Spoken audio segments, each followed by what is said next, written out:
Yan, nagluto ako ng ginataang langka. Hindi ko napakita yung pagkatanan nyo saka yung paghihiwa. Ito na lang, kasalang na.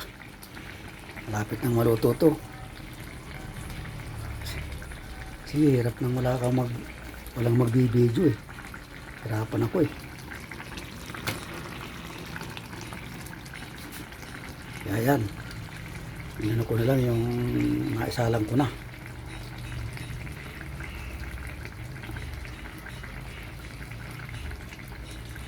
Yung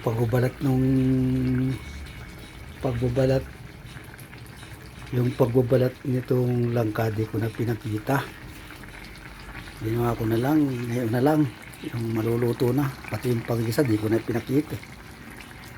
Oh, yan oh.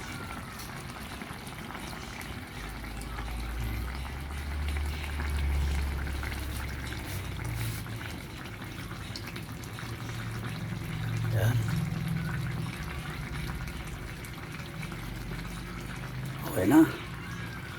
Hanggang dito na lang.